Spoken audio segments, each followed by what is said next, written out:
अच्छा चलें, ये शुरू करते हैं। स्कल का इंटरनल सरफेस आज हमने शुरू करनी है, इसकी क्रेनियल कैविटी जिसको कहेंगे, या अगर बेस आप देखें तो बेसिक क्रेनियम, ये जो नज़र आ रही है आपको डायग्राम, इसके जो है ना इंटरनल फीचर्स देख रहे हैं, या internal surface of the cranial base.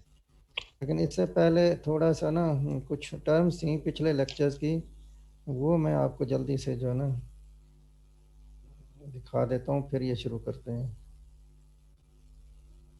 उसमें ये था, इस कल का ये पिक्चर आपके सामने है इस वक्त, तो इसमें डिफरेंट पॉइंट्स हैं, कुछ डेफिनेशंस थी जिसमें नेजियन, ग्लोबेला, टीरियन, ब्रैग्मा, वर्टेक्स, लैम्डा, इसी तरह एटीरियन और आइनियन। तो ये कोई 7-8 टर्म्स हैं, ये भी आप बुक में से पढ़ लीजिएगा, थोड़ा सा मैं इसको समझा देता हूँ आपको। तो टीरियन ये पहले भी देखा था हमने, ये अब दोबारा इसमें नज़र आ रहा है स्कल में, ये लेटरल व्यू में ये टीरियन नज़र आ रहा है।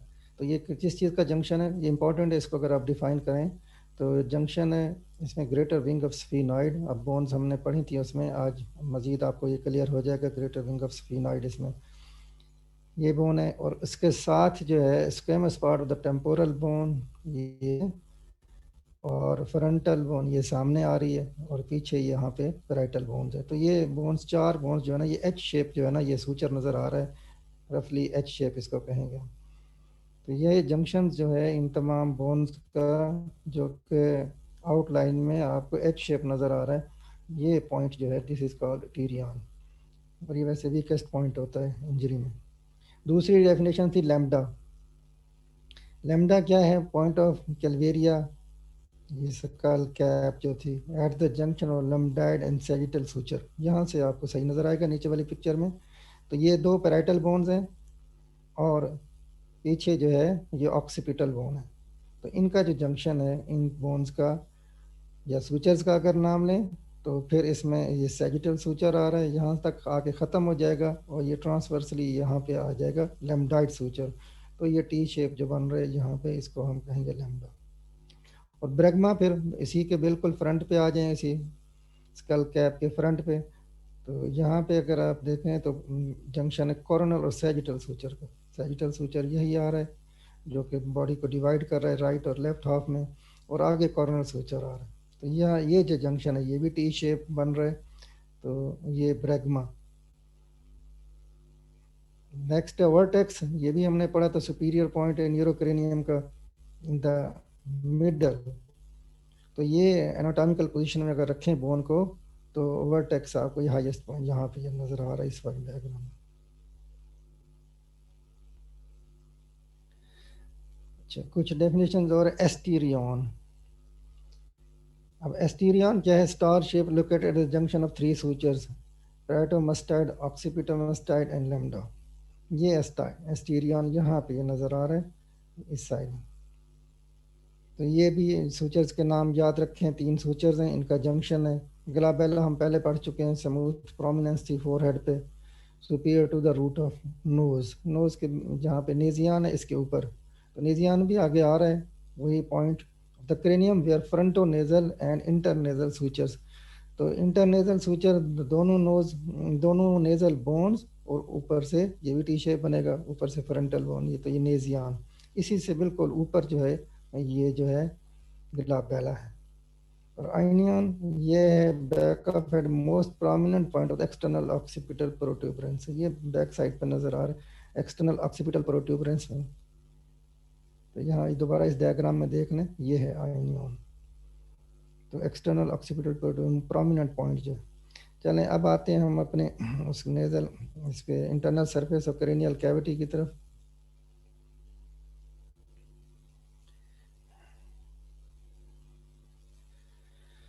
तो इंटरनल सरफेस को अगर आप देखें तो यहाँ पे जो है इसको क्रेनियाई इंटरना भी कहें हैं, और जिनको कहते हैं फोसा, और वो तीनों तरतीब से एंटीरियर, मिडल और पोस्टीरियर क्रेनियल को देखें तो ये आपको नजर आ रही है, ये थोड़ी नीचे मिडल में जाएंगे तो ये थोड़ा और लोअर लेवल पे आ जाएगी, और ये बड़ा डिप्रेशन नजर आएगा।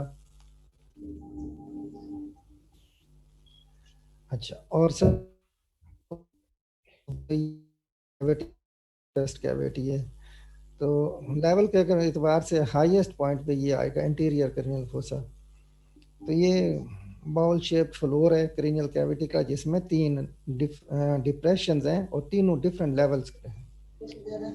Anterior cranial fossa is the highest level and the posterior cranial fossa is the lowest level. ये आपको नजर आ रहा है डायग्राम में। और इसमें इस पूरी कैविटी के अंदर ये जो है कंटेंट्स वो भी नजर आ रहे हैं। ब्रेन पड़ा हुआ है और इसके ब्रेन के पार्ट्स हैं सारे।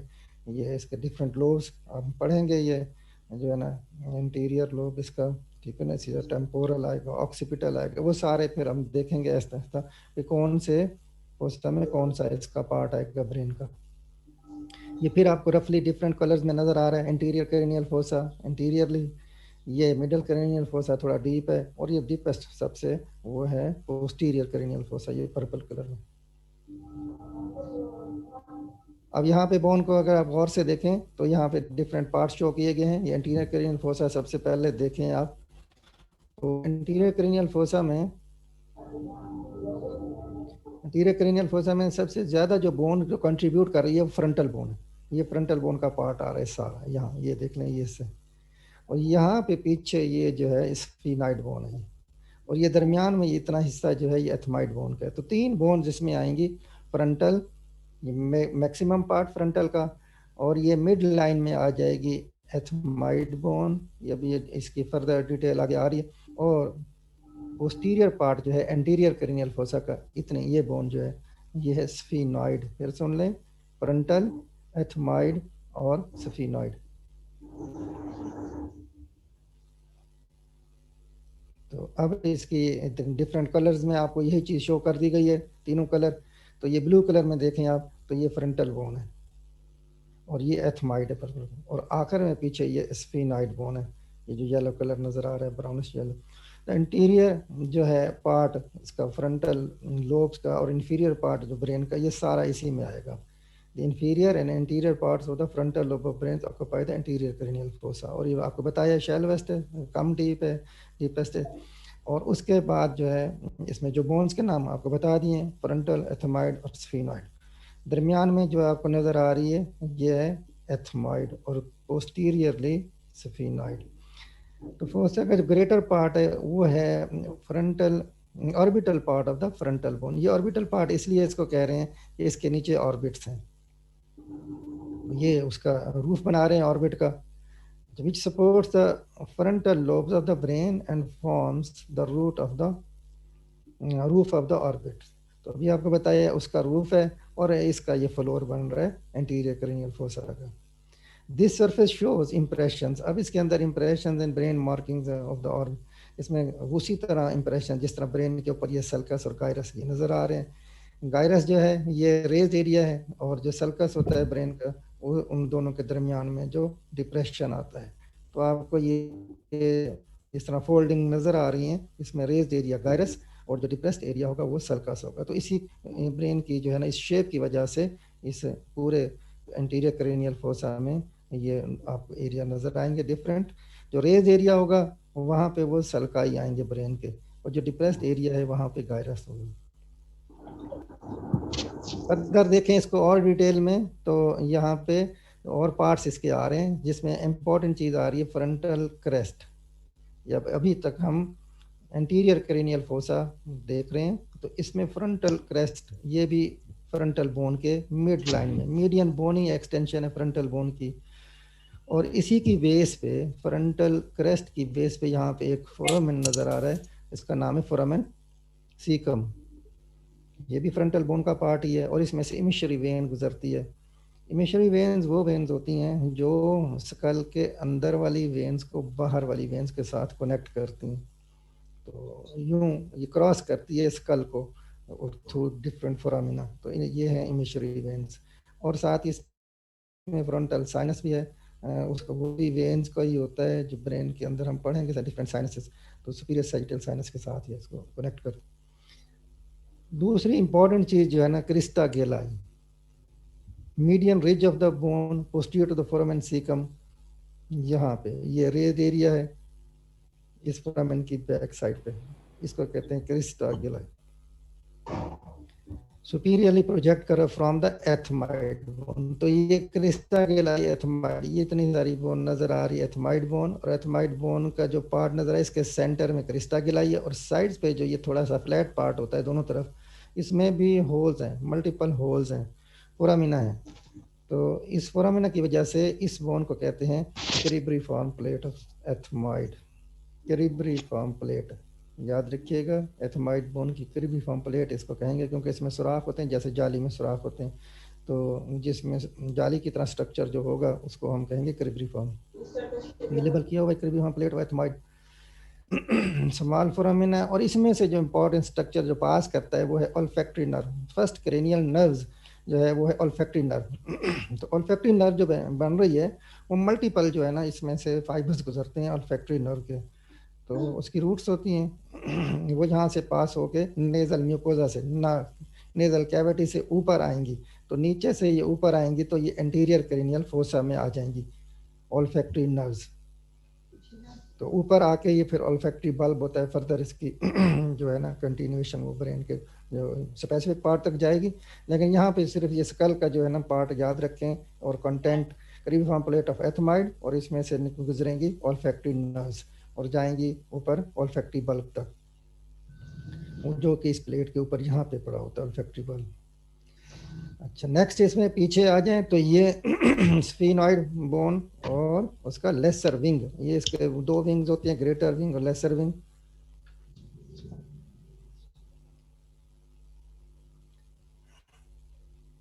तो यहाँ पे बस सिर्फ इतना याद रखना, इसका ये पार्ट जो नज़र आ रहा है ये लेसर विंग नज़र आ रहा है, ये एंटीरियर क्रेनियल फोसा यहाँ कंप्लीट हो जाता है, और साथ थोड़ा सा ये जो प्रोजेक्शंस हैं इसको कहते हैं एंटीरियर क्लिनॉइड प्रोसेस। ये एंटीरियर क्लिनॉइड प्रोसेस जो नज़र आ रहे हैं दोनों तरफ से, और ये पूरे का पूरा ये विंग है, और यहाँ पे सेंटर में इसकी बॉडी है, body of sphenoid.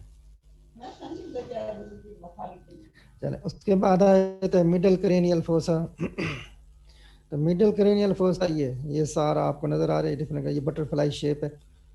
Middle cranial fossa has a central part, और उसको कहते हैं सेला टर्शिका, ये वाली जगह ये सेंटर में जहाँ पे ये इस वक्त मैं बता रहा हूँ, ये सेला टर्शिका इसको कहा गया है, जो कि बॉडी ऑफ स्फीनॉइड है and large depressed lateral part of each side. तो इसमें थोड़ा सा डिप्रेशन है दोनों तरफ सेला टर्शिका के। Middle cranial fossa is posteroinferior to the anterior. अब एंटीरियर क्रेनियल फोसा की बैक साइड पे भी पड़ा हुआ है ये, और उससे लेवल में नीचे भी है, इसलिए इसको हम कहेंगे, टर्म यूज करेंगे, it is posteroinferior to the anterior cranial fossa, separated from it by the sharp sphenoidal crest. यहाँ पे ये स्फिनॉइडल क्रेस्ट है शार्प, ये उसको सेपरेट कर रहे हैं स्फिनॉइड बोन के। And the sphenoid limbus centrally, ये सेंट्रल पार्ट जो है ये स्फिनॉइडस लिम्बस कहलाता है।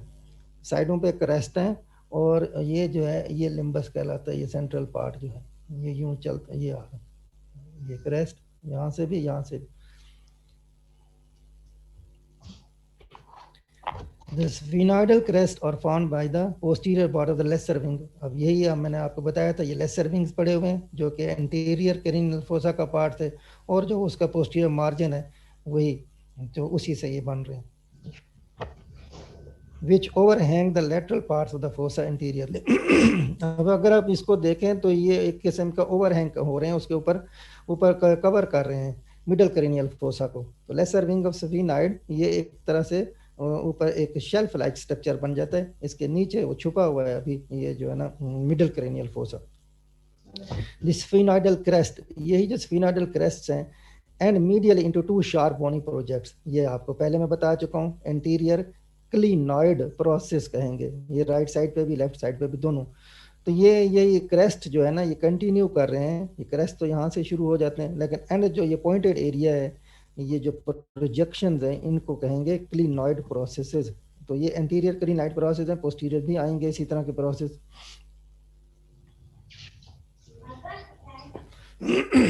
नेक्स्ट इसमें जो दिया हुआ है स्फिनॉइडल लिम्बस। स्फिनॉइडल लिम्बस जो है ये प्रोमिनेंट रिज है, limbus form the anterior boundary of the transversely oriented prechiasmatic sulcus extending between the right and left optic canal. तो यहाँ पे जो है ना ये ऑप्टिक कैनाल्स नज़र आ रही हैं, ये यहाँ थोड़ा सा हिस्सा नज़र आ रहा है, और ये हिस्सा जो है ना ये इसका पार्ट है, इसको कहते हैं स्फीनॉइडल लिम्बस, और ऑप्टिक सल्कस भी यहाँ पे है। अभी एक अगली पिक्चर में आपको ये क्लियर नज़र आ जाएगा, बड़ी पिक्चर में। The bones farming lateral part of the fossa, अब ये ग्रेटर विंग ऑफ स्फीनॉइड आ जाएंगे साइड से, लेसर विंग था और ये बाकी greater wing of sphenoid. And squamous part the temporal bone, side से ये टेम्पोरल बोन आती है, स्क्वेमस पार्ट इसका ये जो नज़र आ रहा है आपको। And the petrous part the temporal bone posteriorly, और बिल्कुल पीछे जो है ना इसका ये पीटर्स पार्ट नज़र आएगा, ये बैक साइड वाला पीटर्स पार्ट है, और एंटीरियर जो स्क्वेमस पार्ट है और ये स्फीनॉइड बोन है, और इसकी बॉडी ये सारे इसमें लेबल किए हुए हैं। स्फीनॉइडल बोन की ये बॉडी थी, पीछे जो है ये प्री कियाज्मेटिक सल्कस, यह वाला सल्कस है, प्री कियाज्मेटिक सल्कस, ये आपको सल्कस, ये डिप्रेशन या बोन सामने हो तो उसमें ये सारी नजर आएंगी।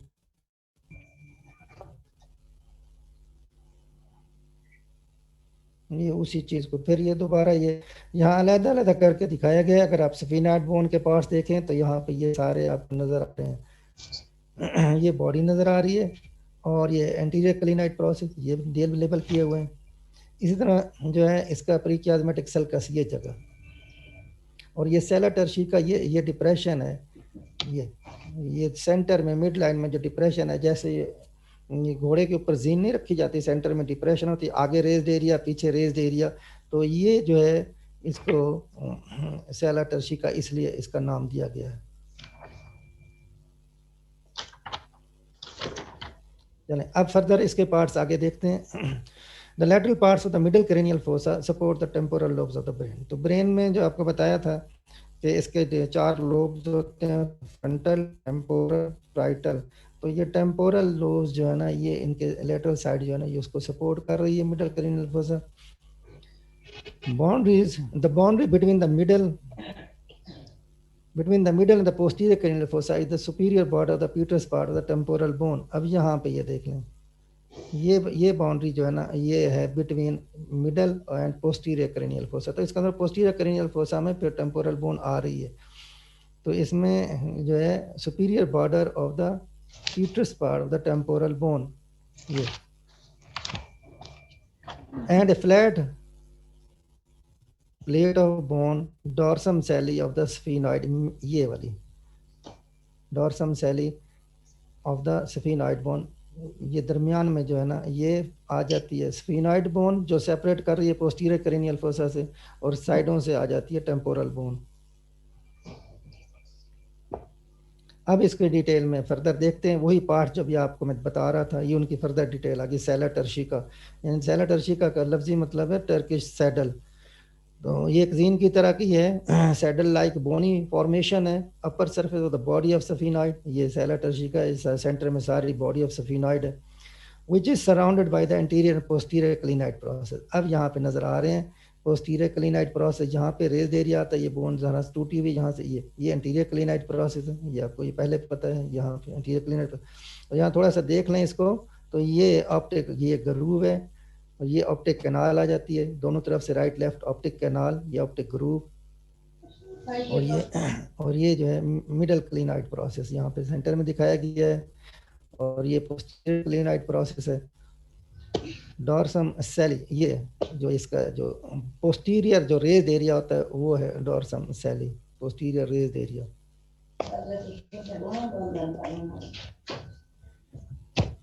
Tuberculum Sally median elevated forming the posterior boundary of the prechiasmatic circle। यहाँ पे आता है ट्यूबरकुलम सैली, ये जो सल्कस की पोस्टीरियर बाउंड्री है, ऑप्टिक ग्रूव जो बन रहा था या यहाँ पे ग्रूव की जो पोस्टीरियर बाउंड्री है इसको कहते हैं ट्यूबरकुलम सैली। ये रेड एरिया है उसी मिड डिप्रेशन, यानी बिल्कुल वो जो सीट का जो बिल्कुल सेंट्रल पार्ट है depressed area, that is called, इसे सेला टर्शिका का जो सेंट्रल पार्ट है उसको कहते हैं हाइपोफिजियल फोसा या पिट्यूटरी फोसा। और बॉडी ऑफ स्फीनॉइड में कंटेंट क्या चीज़ यहाँ पे होगी, डिप्रेशन क्यों बना हुआ है, पिट्यूटरी ग्लैंड इसमें जो है ना ऑक्यूपाई होगा। और पीछे इसके देखें डॉर्सम सैली, अभी आपको ये बताया था ये पीछे एरिया है, इसके plate of bone form the posterior boundary of Salater shica, and its prominent supralateral angles make up the posterior clinoid process. बस इसी जो है डॉर्सम सैली, ये जो बैक साइड पे रेज एरिया, इसके दोनों मार्जिन, दोनों साइडों पे राइट और लेफ्ट जो है ये प्रोजेक्शंस हैं, जो प्रोसेसेस हैं, वो पोस्टीरियर क्लिनाइट प्रोसेस हैं। जैसे ये लेसर विंग पे थे, ये एंटीरियर क्लिनाइट प्रोसेस।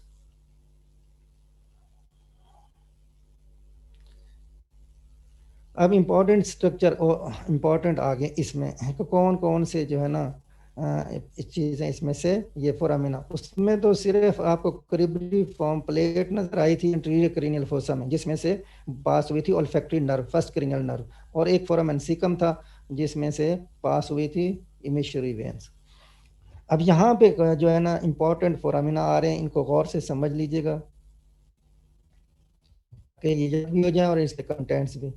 सबसे पहले ऑप्टिक कैनाल यहाँ पे आपको नजर आ, ये जो है ना यहाँ पे एंटीरियर क्लिनाइट जहाँ पे पॉसिबल है, इसकी साइड्स पे देखें दोनों, इसकी बैक साइड पे, ये अगले बड़ी पिक्चर में आपको नजर आ जाएगा। तो ये ऑप्टिक कैनाल्स, ये लेबल भी किया हुआ है यहाँ पे, ये नजर आ रहे हैं। ऑप्टिक कैनाल में से जो स्ट्रक्चर गुजरते हैं, ऑप्टिक नर्व, ये कौन सी क्रेनियल नर्व है? पहली ऑल्फैक्टरी थी, ये दूसरी, बोल क्यों नहीं रहे भाई? सेकंड क्रेनियल नर्व जो है ये ऑप्टिक नर्व है। ऑप्टिक नर्व पास होगी थ्रू द ऑप्टिक कैनाल। ये ऑप्टिक नर्व शुरू कहाँ से होती है? हेलो, क्यों भाई चुप कर गए हो सारे, सो गए हो? Spinal cord. अब आवाज नहीं आ रही? आवाज नहीं आ रही मेरी? सर आ रही है सर, अभी क्रेनियल नर्व्स आ रही नहीं की। अच्छा नहीं की ना, वैसे चले थोड़ा आइडिया तो होता है। ऑप्टिक आई से रिलेटेड है, तो ये आई की जो रेटिना है, जो लेयर होती है रेटिना, इतना तो आप एफएससी में पढ़ चुके होंगे। रेटिना जो है जहाँ पे इमेज बनती है, वहां से ये स्टार्ट होती है। ये क्रेनियल नर्व तीन तरह की होती हैं, सेंसरी, मोटर और मिक्स, ठीक है ना। सेंसरी वो होंगी जो बॉडी से सेंसेशन लेके हायर सेंटर तक जाएंगी, ब्रेन तक। ऑल्फैक्टरी नर्व भी सेंसरी थी, स्मेल का उसके साथ ताल्लुक था, नोज से शुरू हो रही थी। और दूसरी जो है ऑप्टिक नर्व जिसका विजन से ताल्लुक है, तो ये आई से शुरू होगी, और आई की जो रेटिना से शुरू होती है, तो वहां से शुरू होकर यहाँ इस फोरामेन से पास होगी ऑप्टिक कैनाल। तो ये इसलिए मैं आपको बता रहा हूँ, ऑप्टिक कैनाल में से ऑप्टिक नर्व, साथ ही ऑप्थेल्मिक आर्टरी ये भी आई को सप्लाई करती है। और तीसरी चीज जो है central artery and when of retina. तो ये नाम आपने याद रखने हैं। फोरामिना को आइडेंटिफाई करें, नाम बताएं उसका और उसके स्ट्रक्चर, ये यही चीज इसमें होती है ऑस्पी में। तो नेक्स्ट इसमें आ जाती है सुपीरियर ऑर्बिटल फिशर। बहुत बड़ी फिशर है, यहाँ पे ये नीचे ये नज़र आ रही है इसके, ये स्कल में। अभी और एक पिक्चर में आपको, पिछली पिक्चर में मैंने बल्कि आपको जो स्कल दिखाई थी उसमें ये दिखाई थी सुपीरियर ऑर्बिटल फिशर, उसमें देखना इन्फीरियर ऑर्बिटल फिशर भी दिखाई थी। तो ये सुपीरियर ऑर्बिटल फिशर जो है इसमें आती हैं, ये भी क्रेनियल नर्व्स के नाम आ रहे हैं, थर्ड, फोर्थ, अकुलोमोटर, ट्रोक्लियर, तीसरी, चौथी और छठी का नाम है एब्डुसेन। एब्डुसेन नर्व, ये तीन क्रेनियल नर्व पास होंगे, इसमें से काफी सारे स्ट्रक्चर पास होते हैं सुपीरियर ऑर्बिटल फिशर में। फिर ophthalmic division of the trigeminal, trigeminal fifth cranial nerve है, ट्राई का मतलब होता है थ्री, तो इसके तीन पार्ट्स होते हैं, जिसमें से एक का नाम है ऑफ्थेल्मिक डिवीजन। बाकी की दो डिवीजन होती है, एक मैंडिबुलर होती है, एक जो होती है मैक्सिलरी। तो इसमें एक याद रखिए, जो पहली डिवीजन होती है वो है ऑफ्थेल्मिक, दूसरी मैक्सिलरी होती है और तीसरी मैंडिबुलर होती है, और साथ ही ऑफ्थेल्मिक वेन्स। तो ये मल्टीपल स्ट्रक्चर हैं, फिर सुन लें। इसमें तीसरी क्रेनियल नर्व, चौथी यानी अकुलोमोटर, ट्रोक्लियर, छठी और पांचवी जो होती है ट्राइजेमिनल, इसका सिर्फ एक पार्ट इसमें से पास होता है ऑफ्थेल्मिक डिवीजन, और साथ ही कुछ वेन्स हैं ऑफ्थेल्मिक वेन्स। तो ये है सुपीरियर ऑर्बिटल फिशर। फिर फोरामेन रोटेंडम है, फिर फोरामेन ओवेल है। अच्छा, ये जो तरतीब से यूं आ रहे हैं, ये इसका एक याद रखिएगा, ये ऐसे सी बनता है, यहाँ से यूं मुड़ती जाती है, और यहाँ से भी सी बनेगा, इधर से भी उल्टा, दोनों तरफ से। राइट साइड पे भी मिडल क्रेनियल फोसा में, इनकी जिस तरतीब से ये फोरामिना है उसकी बात कर रहा हूँ, उस तरतीब से ये सी बन। तो सबसे पहले को भी खोल दो। तो ये जो है ना, इसमें जो सी बन रहा है, तो इस सी में जो सबसे पहला जो आता है ना, वो है रोटेंडम, फोरामेन रोटेंडम, फिर ओवेल, और फिर स्पाइनोजम आएगा, ROS याद रख लें। तो मैंने फोरामेन कहा छोटी रोटेंडम में से यूं को भी खोल दो। ये आ गई मैग्जिलरी डिवीजन, आपको जो दूसरी डिवीजन बताई थी ट्राइजेमिनल की, फिफ्थ क्रेनियल नर्व की, ये पास होती है फोरामेन रोटेंडम में से। और नेक्स्ट इसके नीचे फिर ओवेल आ जाएगा फोरामेन, ये नजर आ रहा है, यहाँ पे स्पाइनोजम भी नजर आ रहा है, ये सारे लेबल किए हुए हैं। ओवेल इस साइड से दिखाया गया, रोटेंडम सबसे आगे होता है, तो ये यूं सी शेप में आते हैं। दूसरे नंबर पे ओवेल है, इसी सी शेप जो बता रहा हूँ जो बन रहा है पैटर्न। इसमें तीसरी division mandibular division of the trigeminal, fifth cranial nerve की थर्ड डिवीजन जो है मैंडिबुलर डिवीजन, वो पास होती है। साथ ही इसमें मेनिंजियल एक्सेसरी मेनिंजियल आर्टरी और बाज़ औक़ात इसमें से लेसर पेट्रोजल नर्व, लेकिन जो इंपॉर्टेंट स्ट्रक्चर है वो आपने याद रखना है, ये है mandibular division of the trigeminal nerve, साथ एक्सेसरी मेनिंजियल आर्टरी। तो अब यहाँ पे भी देखें, इसमें भी वही तरतीब से अगर आप देखें तो ये फोरामिना नजर आ रहे हैं सारे। रोटेंडम पहले आएगा, ओवेल है, और उसके बाद स्पाइनोजम, स्पाइनोजम में से जो गुजरती है मिडल मेनिंजियल आर्टरी, नाम याद, एसिनम जो है ये passes through the foramen but upper part is traversed by the internal carotid artery। तो इसमें सिर्फ ये याद रख लें, इसमें अपर पार्ट में से वो जो है ये ट्रेवर्स करती है इंटरनल कैरोटिड आर्टरी। ये कैरोटिड आर्टरीज हम हेड एंड नेक में पढ़ेंगे, कॉमन कैरोटिड की ब्रांचेज होती है, इंटरनल फिर एक्सटर्नल। तो इंटरनल जो है ब्रेन की तरफ आती है इसी में से, और दूसरी greater and deep petrosal nerves होती हैं, वो यहाँ से पास करती हैं। फिर आ गया कैरोटिड कैनाल। कैरोटिड कैनाल जो है इंटरनल कैरोटिड आर्टरी और इसमें सिंपैथेटिक प्लेक्सस होते हैं, नर्व प्लेक्सस, ये गुजरता है। लास्ट पॉइंट इसमें से ये लिखा गया, extending posteriorly and laterally from the foramen lacerum is a narrow groove for greater petrosal nerve. यहाँ पे ये ग्रूव डिफरेंट बन रहे हैं, ये डिफरेंट ग्रूव बड़े प्रोमिनेंट से हैं। यहाँ पे डायग्राम ये छोटी सी आप नजर नहीं आ रहे, तो ये ग्रूव जो नजर आ रहे हैं, narrow groove for the greater, या लिखा होगा groove for greater petrosal nerve. तो ये होता है Peters part of the temporal bone, ये पीटरस पार्ट है टेम्पोरल बोन का, यहीं पे जो है ग्रूव बना हुआ है। तो नर्व जो गुजरती है ग्रेटर पेट्रोजल नर्व, उसका नाम है। There is also a small groove for the lesser petrosal. तो दोनों नर्व जो है ना, lesser petrosal greater petrosal nerve, वो भी यहाँ से इस ग्रूव में से पास हो रही है। ये ग्रूव है, यहाँ फोरामिना नहीं है, सिर्फ ग्रूव शो किया गया है। अब जल्दी से आते हैं पोस्टीरियर क्रेनियल फोसा की तरफ। पोस्टीरियर क्रेनियल फोसा जो है लार्जेस्ट, ये नजर आ रहा है, डीपेस्ट लार्जेस्ट और तो 3 क्रेनियल फोसी। और इसमें जो है ना ब्रेन के पार्ट्स हैं वो याद रखिएगा। ब्रेन का जो पोस्टीरियर पार्ट होता है, लोएस्ट पार्ट होता है सेरिबेलम, और फिर ऊपर जो है ना थोड़ा सा पार्ट ब्रेन स्टेम का आ जाता है जिसमें पॉन्स और मेडुला। तो ये सारे इसमें 3 चीज़ें, सबसे नीचे जो पड़ा होता है सेरिबेलम, फिर उसके बाद फिर ऊपर आ जाएं तो पॉन्स और मेडुला। ये ब्रेन के पार्ट्स पढ़ेंगे तो ये ब्रेन स्टेम में आती हैं ये 2 चीज़ें। और अदरवाइज ये सारा हाइंड ब्रेन का पार्ट है, अगर कहें तो ये हाइंड ब्रेन में आता है। फोर ब्रेन, मिड ब्रेन और हाइंड ब्रेन, ये हम पढ़ेंगे।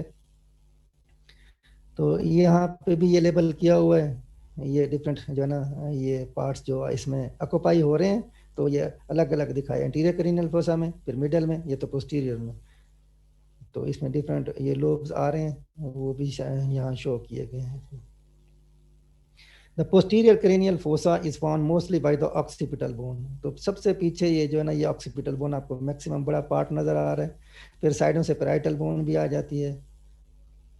अच्छा, occipital but dorsum celli of the sphenoid mass is anterior boundary, आपको यही बताया था dorsum celli यहाँ पे आएगी, ये इसकी anterior boundary है, और उससे आगे middle cranial fossa हो। तो इस dorsum celli से पीछे जो है ये posterior cranial fossa है। वो dorsum celli जो है वो sphenoid bone का पार्ट होता है। And the petrous and mustard part the temporal bone, ये पहले भी हम देख चुके हैं। petrous part and the mustard part of the temporal bone contributes anterolaterally, ये साइडों से जो है ना ये आ जाते हैं petrous part और mustard part। तो यहाँ पे पूरा ब्रेन आपको ये नजर आ रहा है। सबसे नीचे ये देखें, ये सेरिबेलम है, ये सेरिबेलम है, इससे फिर इससे ऊपर यहाँ पे ये पोन्स पड़ा हुआ है, ये सेरिबेलम बैक साइड पे भी है और लोएस्ट लेवल पे भी है। तो ये पॉन्स और नीचे थोड़ा सा पार्ट जो मेडुला ऑब्लोंगेटा। अच्छा, अब यहाँ पे ये पोस्टीरियर क्रेनियल फोसा ये शो किया गया। इसमें एक लफ्ज आ रहा है, पॉइंट आ रहा है, clivus, CLIVUS। Clivus is the downward sloping, ये स्लोपिंग है, यहाँ से ये फोसा शुरू होता है, उससे आगे तो था मिडल क्रेनियल फोसा था। तो ये डॉर्सम सैली थी, वहीं से ही ये स्लोप एक बना हुआ है नीचे की डाउनवर्ड आ रहा है, और ये सबसे बड़ा होल जो है ये है फोरामेन मैग्नम। तो ये sloping from the dorsum sellae to the foramen magnum, ये बस ये वाला स्लोप सारे का सारा ये जो है ये इसको हमने नाम दिया क्लीवस का। It is formed by a part of the body of sphenoid and portion of the basilar occipital bone. तो ये पीछे ऑक्सीपिटल बोन आ जाती है, ऑक्सीपिटल बोन का थोड़ा सा बेस उसका वो शामिल होता है, अदरवाइज ये जो है ये इसमें सफिनाइड बॉडी ऑफ सफिनाइड का पार्ट है। तो ये दोनों से मिलके बनता है clivus. Posterior to the foramen magnum, ये बैक साइड वाली जगह, यहाँ पे अगर गौर से देखें तो ये यहाँ पे क्रेस्ट आता है इंटरनल ऑक्सीपिटल, ये क्रेस्ट आ गया, देखो रेज्ड एरिया है, यहाँ डिप्रेशन है, इधर डिप्रेस सेंटर में रेज्ड एरिया, इसको कहेंगे इंटरनल ऑक्सीपिटल क्रेस्ट। जैसे एक्सटर्नल ऑक्सीपिटल प्रोट्यूबरेंस था, क्रेस्ट था, वो यही इसी तरह यहाँ पे अंदर वाली साइड पे भी रेज्ड एरिया है। तो दोनों साइडों पे बाइलेटरल लार्ज कनकेव इंप्रेशन आ जाते हैं। तो ये सेरिबेलर फोसी इसको कहेंगे, सेरिबेलम, इधर भी सेरिबेलम का पार्ट आएगा राइट साइड पे, लेफ्ट साइड पे भी सेरिबेलम का। The internal occipital crest ends in the internal occipital protuberance, ये जगह जो है ये क्रेस्ट है और ये प्रोट्यूबरेंस है। यहाँ पे क्रेस्ट तो एक लॉन्गिट्यूडिनल एक स्ट्रक्चर है, और ये सिर्फ ये सेंटर में एक जो है ना रेज एरिया आ रहा है, इसको हमने नाम दिया है इंटरनल ऑक्सीपिटल प्रोट्यूबरेंस। तो यहाँ पे डिफरेंट साइनसेस आके मिलते हैं, मर्ज होते हैं, हम पढ़ेंगे डूरा जब मैटर पढ़ेंगे ब्रेन का, तो उसमें डिफरेंट साइनसेस बनते हैं डूरा के फोल्डिंग से। तो ये ग्रूव बनते हैं यहाँ पे, उनमें साइनसेस जो है ना वो लाई करते हैं। साइनसेस जो है ना ये समझ लें वेन्स होती हैं ब्रेन की। Broad groove shows the horizontal course of transverse sinus and S shape sigmoid sinus. तो यहाँ पे जो है ना डिफरेंट ये एस शेप सिग्माइड साइनस के लिए आएगा, ये ग्रूव बन रहे हैं, और एक ट्रांसफर साइनस आता है यहाँ। तो ये यहाँ पे अगर आप देखें तो फिर वही सारे स्ट्रक्चर अब यहाँ पे आपको ये नज़र आ रहे हैं। यहाँ पे फोरामेन ये ओवल शेप, ये ओवेल है, यहाँ पे रोटेंडम था, और इसके नीचे जो था ये सुपीरियर ऑर्बिटल फिशर थी, जिसमें से हमने काफ़ी सारी नर्व्स आपको तीसरी, चौथी, छठी और पांचवी का part, first part of thalamic को बताया था। तो ये सारी चीज़ें यहाँ पे नज़र आ रही हैं। डिफरेंट ग्रूव्स भी यहाँ पे शो किए गए हैं, ये सारे इसमें लिखे हुए हैं। सुपीरियर पेट्रोजल साइनस का, इंफीरियर पेट्रोजल साइनस के लिए ये ग्रूव नज़र आ रहे हैं। इस तरह बैक साइड पे वही अभी जो हम पढ़ रहे थे, तो रिजेस नज़र आ रही हैं, डिप्रेस एरिया नज़र आ रहा है।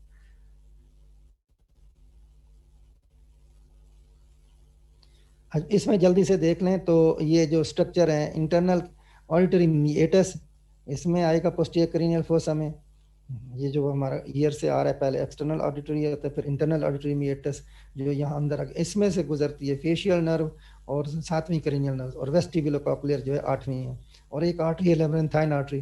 फिर जुगुलर फोरामेन है, जुगुलर फोरामेन में से फिर क्रेनियल नर्व, ज्यादातर तो ये क्रेनियल नर्व भी आ रही है, इसमें आती है 9वीं, 10वीं, 11वीं ग्लॉसोफेरेंजियल, 9वीं, 10वीं वेगस और 11वीं एक्सेसरी नर्व, या ये जो है इसमें जुगुलर फोरामेन में से। तो ये इसका पूरा पार्ट यहाँ पे दिखाया गया, ये जुगुलर फोरामेन यहाँ पे शो किया गया, यहाँ लेबल किया हुआ है राइट साइड पे, और इंटरनल अकॉस्टिक मीटर उसके बिल्कुल एंटीरियरली पड़ा हुआ है। फिर हाइपोग्लासल कैनाल आ गई है, ये जहाँ पे फोरामेन मैग्नम है उसके मार्जिन में यहाँ पे देखें साइड पे, तो हाइपोग्लासल कैनाल, इसमें आखिरी cranial nerve 12th hypoglossal nerve जो होती है उसको 12th क्रेनियल नर्व कहें। अच्छा, अटेंडेंस ले लिया किसी ने कि नहीं? हेलो, अटेंडेंस किसी ने ले लिए शॉट, इसका स्क्रीन शॉट? सर अभी ले अटेंडेंस ले लो, पिछली दफा भी नहीं ली थी किसी ने, ले ली अटेंडेंस? Yes sir. चलें अब ये जल्दी से देख लें, इसमें इंपॉर्टेंट फोरामिना थे, जुगुलर फोरामेन 9, 10, 11 के क्रेनियल नर्व, और हाइपोग्लासल कैनाल उसको नाम दिया, फोरामेन नहीं कहा इसको, कैनाल है, इसकी जो है ना लेंथ ज़्यादा होती है तो इसको कैनाल का नाम दिया।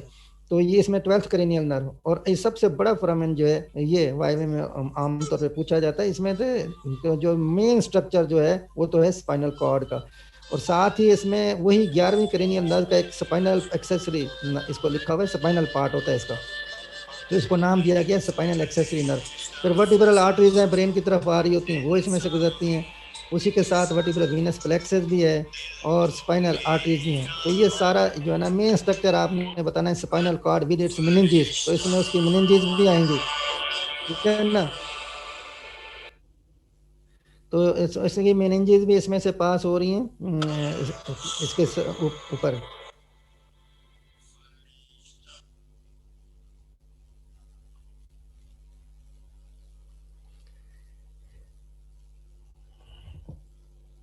अच्छा, एक MCQ आ गया है, इसको अगर देखें आप कि बच्चा है, नीटू है रोड पे falling on off his skateboard, radiograph जो शो कर रहा है वो सैला टर्शी का है। This is probably due to the fracture of which of the following bone, damage हो गया सैला टर्शी का। तो सैला टर्शी का आप देखें इसमें से कौन सी बोन से, फ्रंटल वहां पे नहीं आती है, थमाइड भी, ये तो एंटीरियर क्रेनियल फोसा में रह जाती है, टेम्पोरल साइडों पे रह जाती है, मिडल क्रेनियल फोसा के बेस ऑक्सीपिटल बोन बेस, ये जो है बैक साइड पे आते हैं। जो सफिनॉइड बोन है ये बेसिकली उसकी बॉडी ऑफ सफिनॉइड, ये इससे सैला टर्शी का बन रहा है। तो इसमें जो करेक्ट ऑप्शन